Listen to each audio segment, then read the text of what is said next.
Let's get more on this now from Cody Willard and Rebecca Walser. They've spent their careers following businesses and the markets as well. Great to have you both.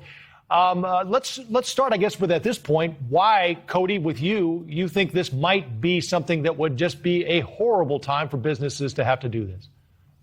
Well, look, it's clear that there are more job openings than there are people willing to take those jobs at the current pay level that those jobs are being offered at. And when there are adding in another complexity, adding another mandate, a mandate that would actually reduce the amount of jobs that people would be able, that are the number of people that can work is what that will do.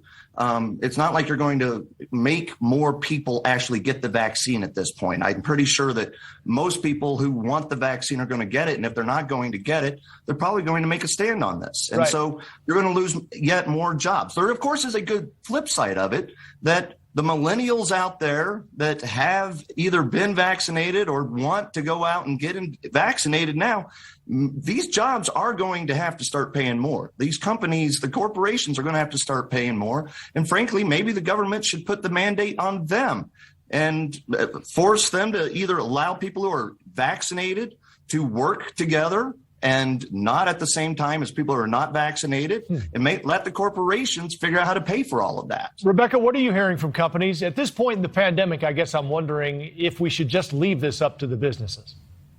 Yeah, I 100% agree with you, Joe. I mean, it's extremely unusual, and certainly the federal government, we have a federalist system, which means that the health and police powers are reserved to the states. It's very rare for the federal government to get into nuanced healthcare decisions. And I, as an attorney, I listened to the oral argument today, and I was particularly struck with Justice Kagan's comments where she was literally peppering questions saying, hey, well, people have to go to work and they're trapped and they can't control what other workers that they're trapped in 8 hours in these inside, spaces and clothes are doing on a daily basis. And it just kind of struck me as odd because I thought, well, if those people are so concerned, they have the right to take the vaccine and take a booster and another booster and potentially another booster. So I don't understand this mentality that every single person has to be vaccinated in order for one person who takes the vaccine to feel safe.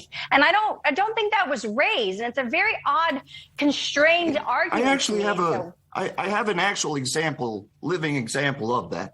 I am vaccinated. My wife is vaccinated. We're extremely cautious. But I have a daughter who has genetic disorder, and she's on oxygen, has a trach, and we're very careful because of that.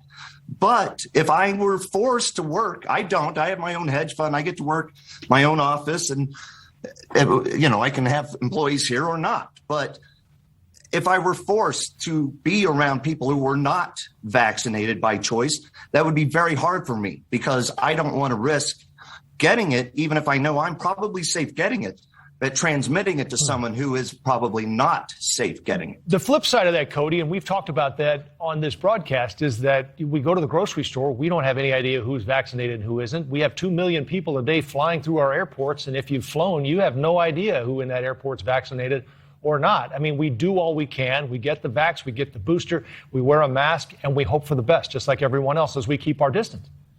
Amen. And, all we can really do is empathize with others, right? I mean, I try to empathize with people who are so anti-vax that they don't even want to have a discussion about whether it could be okay for someone like me to get vaccinated and try to take care of my family. But I also want them to have empathy for people who have loved ones who are extreme risk. And that's just the reality that we have to deal with. And so I don't get to fly. I flew back. The last time I was in New York was when the COVID numbers were down at 6,000 in the United States on a daily basis. They're now, 1,000 times that or 100 times that. And so I'm not flying to New York. I stay at home, except coming to my office in rural New Mexico. Let's listen quickly to some of what the president had to say today about the economy. Record job creation, record unemployment declines, record increases in the people in the labor force. I would argue the Biden economic plan is working. Today, America is the only leading economy in the world where the economy as a whole is stronger than before the pandemic. Rebecca, let's just get you finally on this point here, because unemployment, as he mentioned, is at 3.9%. But that reflects people who are willing and able to work. It doesn't take into account the folks who have basically taken themselves out of the workforce. And we know record numbers of people are quitting, and there are record numbers of job openings. What do you make of all of this?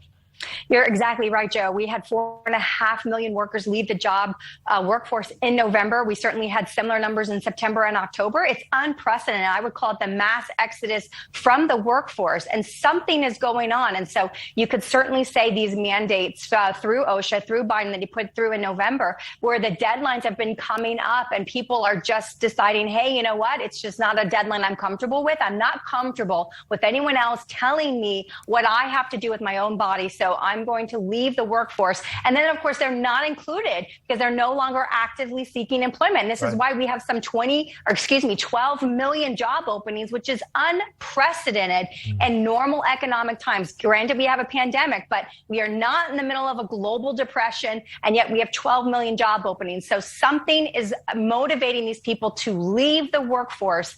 And that is, Biden is right. We did add over 6 million jobs last year, but we also had so many people leave. Right. They could have taken a job and left. So that's not reflected in that number. Rebecca Walser and Cody Willard, great to have you both with us tonight. Thanks for the time. Enjoy the weekend.